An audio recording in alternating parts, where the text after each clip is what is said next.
ನಮಸ್ಕಾರ ವಿದ್ಯಾರ್ಥಿಗಳೇ, ಗಣಿ ಎಜು ಎಕ್ಸ್ಪರ್ಟ್ ಯೂಟ್ಯೂಬ್ ಚಾನಲ್ಗೆ ಸ್ವಾಗತ ಸುಸ್ವಾಗತ. ಓಕೆ ವಿದ್ಯಾರ್ಥಿಗಳೇ, ಏನಪ್ಪ ಅಂತಂದರೆ ಹುಡುಗರು ಭಾಳಷ್ಟುಗಳು ಪದೇ ಓಕೆ ನಿನ್ನೆಯಿಂದ ಕೂಡ ಕ್ವಶನ್ ಕೇಳ್ತಕ್ಕಂಥದ್ದು. Result second P U C result ಯಾವಾಗ ಬರ್ತದೆ, ಡೇಟ್ ಆ್ಯಂಡ್ ಟೈಮ್ ಹೇಳಿ ಬರ್ದಾರಂತಂದು. ಸೊ ಇದ್ರ ತಕ್ಕನಂಗೆ ವಿಡಿಯೋನು ಕೂಡ ಮಾಡಿ ತಿಳಿಸಿದ್ದೀನಿ. ಸೊ ಹಂಗಾಗಿ ಹುಡುಗರು ಕೂಡ ಇನ್ನೂ ಕೂಡ ನೋಡಿದೆ ಅವ್ರಿಗೆ. ಆ್ಯಂಡ್ ಭಾಳಷ್ಟು ಹುಡುಗರು ಕನ್ಫ್ಯೂಷನ್ ಇದೆ. ಏಪ್ರಿಲ್ 5ಕ್ಕೆ ರಿಸಲ್ಟ್ ಅಂತದೆ.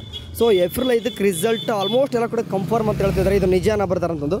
ಸೊ ನೋಡಿ, ಇವಾಗ ಏನು ಹೇಳ್ತಿದ್ದೇನೆ ಅಂತಂದರೆ, ಈಗ ಏಪ್ರಿಲ್ 5 ಅಂತಂದು ಯಾರೆಲ್ಲ ಹೇಳಿದ್ರು ಅದು ಯಾವುದೇ ರೀತಿಯಾಗಿ ಅಫಿಷಿಯಲ್ ಇಲ್ಲ. ಓಕೆ, ಜಸ್ಟ್ ಅದು ಯಾರೋ ಹೇಳಿದ್ರು, ಓಕೆ ಯಾವುದೊಂದು ಸೋರ್ಸಸ್ ಇದೆ ಅಂತಂದು ಹೇಳಿದರು. ಬಟ್ ಯಾವುದೇ ರೀತಿಯಾಗಿ ಅದು ಅಫಿಷಿಯಲ್ ಆಗಿ ಅಂತೂ ಏನೂ ಇದ್ದಿದ್ದಿಲ್ಲ.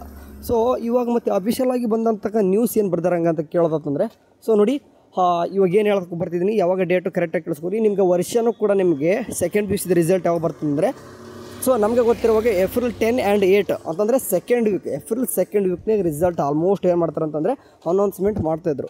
ಸೊ ಈ ಸರ್ತಿ ಏನಪ್ಪ ಆಗಿದೆ ಅಂತಂದರೆ, ಈ ಸರ್ತಿನೂ ಕೂಡ ಸೇಮ್ ಅದೇ ವೇದಲ್ಲೇ ಹೋಗ್ತಾಯಿದ್ರೆ. ಮೀನ್ಸ್ ಈಗ ಏಪ್ರಿಲ್ ಫಸ್ಟ್ ವೀಕ್ ಅಂತ ಈಗೇನಿದೆ 4, ನಾಳೆ 5th, ಇವತ್ತು 3 ಆ್ಯಂಡ್ ನಾಳೆ 4. ಓಕೆ, ನಾಳೆ 4 ಅಂತಂದರೆ ಯಾವ ಸುದ್ದಿಗೋಷ್ಠಿ ಅಂತ ಮಾಡ್ತಾರೆ. ಸೊ ಅಂದರೆ ನಾಳೆ ನಡೀತದೆ ಅದು, ಅದ್ರ ಬಗ್ಗೆ ಏನು ಕೂಡ ಮಾತುಕತೆನೂ ಕೂಡ ಇಲ್ಲ. ಸುದ್ದಿಗೋಷ್ಠಿ ಅಂತಂದರೆ ಏನಪ್ಪ ಅಂತಂದರೆ, ಈಗ ಯಾರಿಗೆ ಎಜುಕೇಷನ್ ಮಿನಿಸ್ಟರ್ ಇದ್ದಾರೋ ಅವರು ಪ್ರೆಸ್ ಮೀಟ್ನ ಕರೆದುಬಿಟ್ಟು ಈ ರೀತಿ ಎಲ್ಲನೂ ಕೂಡ ಹೇಳ್ತಾರೆ. ಅಂದರೆ ಡೇಟು ಟೈಮಿಂಗ್ ಹೇಳ್ತಾರೆ. ಟೈಮಿಂಗ್ ಮಾತ್ರ ಬೆಳಗ್ಗೆ 10-11 ಗಂಟೆ ಮೇಲೇ ಆಗುತ್ತೆ. ಸೊ ಸ್ಟಾರ್ಟಿಂಗ್ ಸ್ವಲ್ಪ ಸರ್ವರ್ ಬಿಸಿ ಬಂದುಬಿಟ್ಟು ಆಮೇಲೆ ಎಲ್ಲ ಕೂಡ ಈಸಿ ಆಗುತ್ತೆ.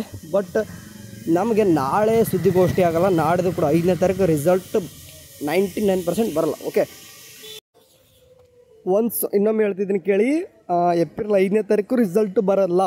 ಯಾಕಂದರೆ ಇನ್ನೂ ಕೂಡ ಟೈಮ್ ಇದೆ. ಓಕೆ, ಅವ್ರು ಏಪ್ರಿಲ್ ಸೆಕೆಂಡ್ ವೀಕ್ವರೆಗೂ ಕೂಡ ಇದೆ. ಈಗ ಎಕ್ಸಾಮ್ 1 ಇದೆ, ಎಕ್ಸಾಮ್ 2, 3 ಇದೆ. ಬಟ್ ಟೈಮ್ ಮತ್ತು ಬರ್ದಾರೆ 2 ಮತ್ತು 3 ಇನ್ನೂ ಕೂಡ ಟೈಮ್ ಆಗ್ಬೋದಲ್ಲ ಬರ್ದಾರಂದು. ಸೊ ನೋಡಿರಿ, ಯಾವಾಗ ಎಕ್ಸಾಮ್ 1 ರಿಸಲ್ಟ್ ಬರ್ತದೋ 2, 3 ಟೈಮ್ ಟೇಬಲ್ ಎರಡು ಒಟ್ಟಿಗೆ ಅನೌನ್ಸ್ ಮಾಡ್ತಾರೆ. ಓಕೆ, ಈಗ ಪರೀಕ್ಷೆ 1, 2, 3 ಅಂತ ಹೆಂಗೆ ಕರಿತೀವಿ, ಈಗ ರಿಸಲ್ಟ್ ಬಂದ ತಕ್ಷಣ 2, 3 ಒಮ್ಮೆಲೆ ಟೈಮ್ ಟೇಬಲ್ ಅನೌನ್ಸ್ಮೆಂಟ್ ಮಾಡಿಬಿಡ್ತಾರೆ. ಸೊ ನಿಮ್ಗೆ ಹೇಳೋದೇನಪ್ಪ ಅಂದರೆ, ಯಾವುದೇ ರೀತಿ ಫೇಕ್ ನ್ಯೂಸಸ್ಗಳು ಅಲ್ಲೆಲ್ಲಿ ನೋಡೋಕೆ ಹೋಗ್ಬಿಡ್ರಿ. ಆ್ಯಸ್ ಯೂಶ್ವಲ್ ನಿನ್ನೆ ನಾನು ಕನ್ನಡ ಪ್ರಭಾದ ಒಂದು ನ್ಯೂಸ್ ಪೇಪರ್ ಇಟ್ಕೊಂಡು ಹೇಳಿದ್ದೀನಿ.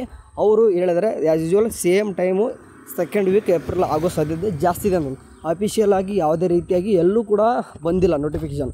ಯಾವಾಗ ಇವರು ಎಜುಕೇಷನ್ ಮಿನಿಸ್ಟರ್ ಆಯಿತು ಅಥವಾ ಅಲ್ಲಿ ವರ್ಕ್ ಮಾಡೋರ ಕಡೆಯಿಂದ ಬಂದದ್ದಕ್ಕೆ ಮಾತ್ರ ನ್ಯೂಸ್ನ ನಂಬ್ರಿ. ಸೊ ಎಜುಕೇಷನ್ ಮಿನಿಸ್ಟರ್ ಅವ್ರು ಬರಬೇಕು, ಸುದ್ದಿಗೋಷ್ಠಿ ಆಗಲೇಬೇಕು. ಅಲ್ಲಿವರೆಗೂ ಕೂಡ ಯಾವುದೇ ರೀತಿ ಟೈಮು ಡೇಟು ಯಾರು ಕೂಡ ಹೇಳಲ್ಲ. ಸೊ ಜಸ್ಟ್ ಗೆಸ್ ಮಾಡ್ಬೋದು ಹೊರತು ಯಾವುದೇ ರೀತಿ ಹೇಳಲ್ಲ. ಸೊ ಬೆಟರ್ ಈ ಸರ್ತಿ ಸ್ವಲ್ಪ ಪಾಸಿಂಗ್ ರೇಟು ಚೆನ್ನಾಗಿರಲಿ ಅಂತ ಬಿಡ್ಕೊಳ್ತೀನಿ. ಸೊ ನಾನು ಈ ವರ್ಷ ನಾನು ಸ್ವಲ್ಪ ಟೀಚರ್ಸ್ ಲೆಕ್ಚರ್ನ ಕೇಳಿದಾಗೆ ನೋಡಿ, ಈ ವರ್ಷಕ್ಕಂತೂ ಈಗ ಪಾಸಿಂಗ್ ರೇಟ್ ಅಂತ ಏನು ಕರಿತೀವಿ ಅಂದರೆ ಚೆಕ್ಔಟ್ ಮಾಡೋಕ್ಕೆ ಹೋದವರು. ಸೊ ಪಾಸಿಂಗ್ ರೇಟ್ ಸ್ವಲ್ಪ ಚೆನ್ನಾಗಿದೆ ಅಂತೆ. ಸೊ ಈ ಸರ್ತಿನೂ ಕೂಡ ಆಗಿರೋ ಸಾಧ್ಯತೆ ಜಾಸ್ತಿ ಇದೆ ಅನ್ಕೊಂಡಿರ್ತೀನಿ. ಈಗ ಅಂದರೆ ಡಿಫೆಂಡ್ಸ್ ನಿಮ್ದು ಯಾವ ಒಂದು ಕೋರ್ಸ್ ಮಾಡ್ತಿದ್ರೆ, ಲೈಕ್ ಆರ್ಟ್ಸು ಅದು ಕಾಮರ್ಸು ಅದು ಸೈನ್ಸ್ ಮಾಡ್ತಿದ್ರೆ ನಿಮ್ಮ ಮೇಲೆ ಡಿಫೆಂಡ್ ಆಗುತ್ತೆ. ಬಟ್ ಬೆಟರ್ ರಿಸಲ್ಟ್ ಚೆನ್ನಾಗಿದೆ ಅಂತ ಹೇಳ್ತಿದ್ರೆ. ಸೊ ರಿಸಲ್ಟ್ ಒಂದು ಚೆನ್ನಾಗಿರ್ತದೆ. ರಿಸಲ್ಟ್ 2, 3 ಬಗ್ಗೆ ಆಮೇಲೆ ಮಾತ್ರ ಬದಲು ರಿಸಲ್ಟ್ ಒಂದು ಚೆನ್ನಾಗಿರಲಿ. ಓಕೆ, ಸೊ ಎನಿವೇ ಏನಾದರೂ ಅಪ್ಡೇಟ್ ಬಂದರೆ, ಏನಾದರೂ ಡೇಟ್ ಕನ್ಫರ್ಮ್ ಅಂತಂದರೆ ವೀಡಿಯೋ ತಿಳಿಸ್ತೀನಿ. ವಾಟ್ಸಪ್ ಚಾನಲ್ ಆ್ಯಂಡ್ ಗ್ರೂಪ್ಗೆ ಜಾಯ್ನ್ ಆಗಿ. Okay, thank you for watching. ಅವನಷ್ಟೇ, ಬಾಯ್.